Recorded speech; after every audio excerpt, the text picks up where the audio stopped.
I think it's just ridiculous looking at how Nikola Jokic is the reigning NBA most valuable player, and yet he's actually playing at an even higher level than he did when he won the award by a landslide last season. As I'm recording this video, the Denver Nuggets are currently in 6th place in the West and are just hovering around a 500 record. However, Jokic is leading the team in almost every statistical category, including points, rebounds, assists, blocks, and steals. Jokic is averaging almost 26 points, almost 14 rebounds, and more than 7 dimes per game, which is actually a stat line that the league hasn't seen in more than 50 years. It's safe to say that Jokic is easily the catalyst that fuels his team to stay afloat in the Western Conference playoff race despite missing their second and third best players in Jamal Murray and Michael Porter Jr. Diving deeper though, Jokic's scoring currently ranks 7th in the entire league, but his 56.5 field goal percentage is actually the best among the top 30 scorers. Also, his 13.8 rebounding average is not only a career high, but it also ranks 2nd in the entire league.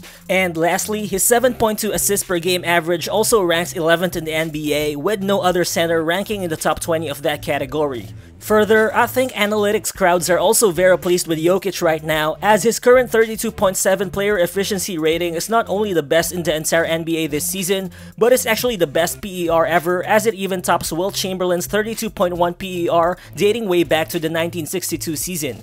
Well, sure, Jokic has always been known for his elite playmaking and 3-level scoring ability. However, I think what a lot of people aren't talking about enough this season is the fact that Jokic is also looking like a vastly improved player on the defensive end. Watching him play, you can see that he's contesting shots a bit harder, he's sliding his feet much better in space, and overall, he's just keeping the Nuggets defense above where it should be right now. And the numbers don't lie. With Jokic on the floor, the Nuggets are producing a 103.9 defensive rating, which is good for first overall in the NBA, but with Jokic on the bench, that number goes up to 114.1, which is the worst defensive rating in the league. And so in this video, we'll dive deeper into that part of Jokic's game while also breaking down why his MVP encore is looking much more impressive than his MVP season itself. So what's good guys, it's Real Balls here again, and as always, if you guys happen to enjoy these types of content, you can show your support for the channel by hitting that like button or by clicking that subscribe button. It only takes a second of your time, but it would be much appreciated. So let's get to it.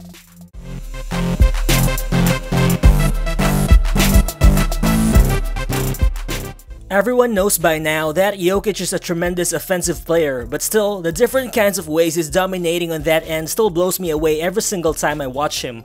Well, sure, he's always been a solid outside shooter, but this season, he's also converting 62.9% of all his 2-point field goal attempts, which ranks as the 11th best mark in the league.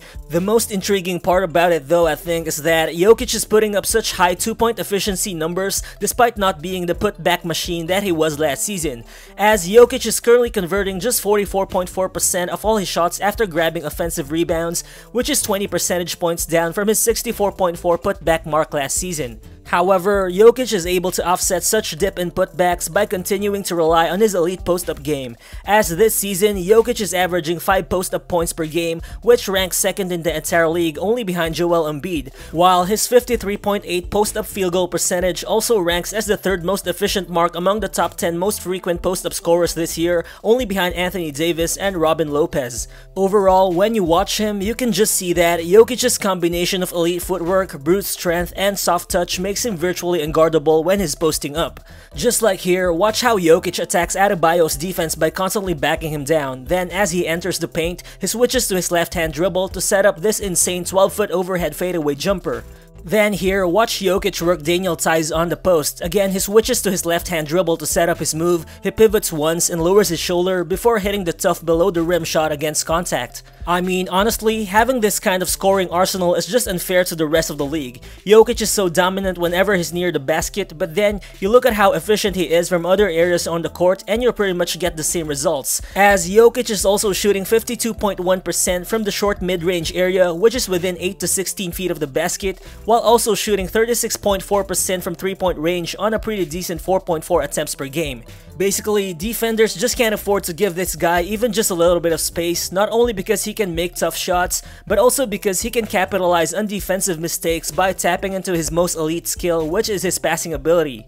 While sure, Jokic's assists per game numbers are slightly down from 8.3 last year to 7.2 this season, But don't let the numbers fool you, as Jokic is still definitely the elite playmaker that he's always been. Well, even without having Jamal Murray or Michael Porter Jr., it definitely helps that Jokic has been getting freebies by deploying great entry passes to cutting teammates, particularly to Aaron Gordon, who has been the third most frequent recipient of the Joker's passes this season, who also happens to make exactly 50% of all his 2-point attempts out of those passes. Just like in this clip, as Jokic pops out of the screen, he already knows where the ball's gonna go as soon as he touches it. Then he just dishes out the sick no-look pass to Aaron Gordon, who's open underneath the rim.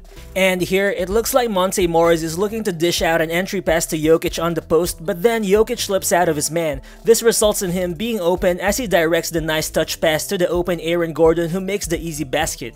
Well, these are great passes, but I think the real fun actually comes during plays when Jokic actually gets to read or manipulate defenses. Cause for real, there probably isn't any other player from the center position that maps out the floor as quickly as Jokic does. I mean, he just doesn't find open teammates, but he creates passing windows which sometimes doesn't exist even to the most elite passers out there. Just like here, Jokic has the ball at the top of the key, then he makes it look like he's gonna hit the Cutting Bones Highland with a pass. The confused defense then enables Jokic to dish out the nice bounce pass to Campazzo, who actually cuts to the rim instead. And again here, as Jokic receives the ball on the high post, he surveys the floor, and as soon as the help defender closes in, he just wings a beautiful left-handed pass to Monte Morris, who hits the wide open 3 from the other side of the floor.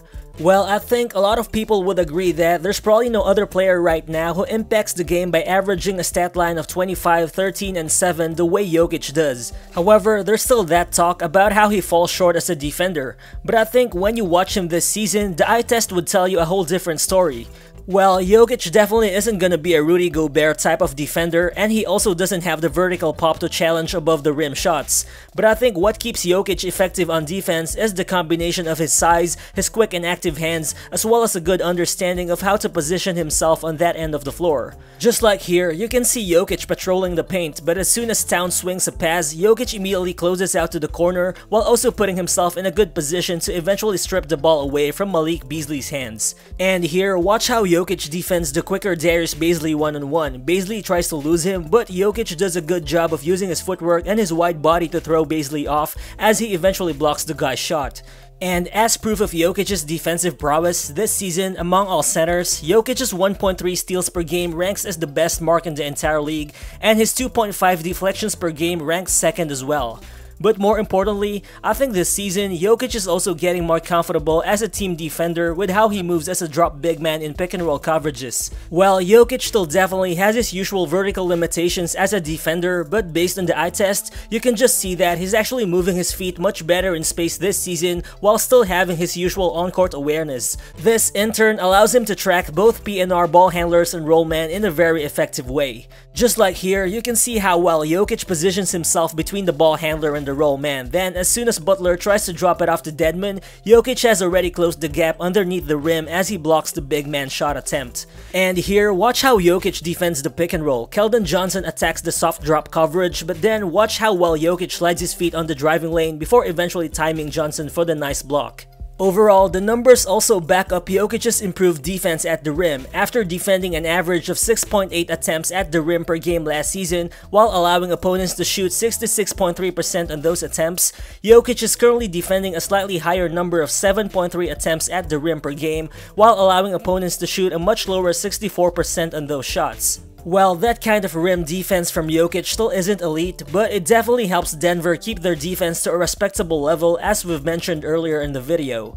Cause so far, Denver only ranks number 19 in the league in terms of defensive rating, but that rating could definitely have looked much worse without Jokic on the floor. So regardless of team performance, you just gotta give the guy his props. Although Jokic only ranks 3rd in most MVP ladders behind Steph Curry and Kevin Durant, it's just hard not to be amazed by what this guy is doing with very little help this season. He's doing great while being asked to do multiple things at the same time, same as last year. The only difference is he's doing those things at an even better rate this season. And with Jokic currently being a top 5 offensive talent, an emerging plus defender, and someone who's putting up all-time historical numbers, I think the Denver Nuggets are just a few healthy bodies away from getting back into the top tier of the Western Conference. And once that happens, I'm pretty sure Nikola Jokic's case to win back-to-back MVPs will be unquestionable.